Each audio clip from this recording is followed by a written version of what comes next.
జ్వరం తగలగానే లోపల శరీరంలోకి ప్రవేశించినటువంటి బాక్టీరియాకి వ్యతిరేకంగా వైరస్కి వ్యతిరేకంగా మన శరీరంలో ఉన్న వైట్ సెల్స్ ఫైట్ చేయడానికి పూనుకుంటాయి.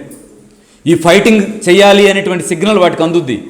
కెమికల్ సిగ్నల్తో ఫైటింగ్కి వెళ్తాయి. వెళ్ళిన తర్వాత ఈ ఫైట్ చేయడానికి ప్రయత్నం చేస్తున్నప్పుడు ఈలో పవర్ఫుల్ యాంటీబయాటిక్ మనం ఇచ్చేస్తాం. క్రిములని చచ్చిపోతాయి. క్రిములని చచ్చిపోయిన తర్వాత ఇప్పుడు సిగ్నల్ ఇంకోటి వెళ్ళాలి. ఏమని? శత్రువు చచ్చిపోయాడు, నువ్వు ఫైటింగ్ ఆపేయి అని వైట్ సెల్కి సిగ్నల్ వెళ్ళాలి. సిగ్నల్ ఎవరివ్వాలి? ఇంకొక వైట్ సెల్స్ ఉంటాయి, సప్రెసివ్ వైట్ సెల్స్ అని. అవి సిగ్నల్ ఇచ్చి ఫైటర్ వైట్ సెల్స్ని ఫైటింగ్ ఆపించాలి. కానీ మనం పవర్ఫుల్ యాంటీబయాటిక్ వేయడం వల్ల ఏమైందంటే క్రిములు సప్రెస్ కావటం కాదు, సప్రెసివ్ వైట్ సెల్స్ కూడా సప్రెస్ అయిపోయి ఉంటాయి.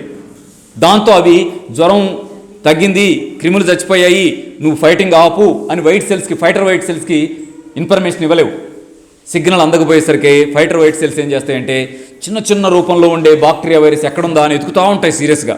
ఎతికే క్రమంలో ప్యాంక్రియాస్ దగ్గరికి వచ్చినాయి అనుకో, అక్కడ బీటా సెల్స్ కనిపిస్తూ ఉంటాయి. చిన్నగా సూక్ష్మంగా పొరపాటున కన్ఫ్యూజ్ అయ్యి వాటన్నిటిని చంపేస్తాయి. చంపేసినప్పుడు వచ్చిన జబ్బు పేరేంటి? Type 1 sugar. పిల్లలకు వచ్చేటువంటి షుగర్ టైప్ 1 షుగర్. ఇప్పుడు చెప్పండి, పిల్లలకి షుగర్ వచ్చిందా? జ్వరం తగిలిందని మనం అతిగా టాబ్లెట్ వాడటం వల్ల వాడికి షుగర్ వచ్చిందా?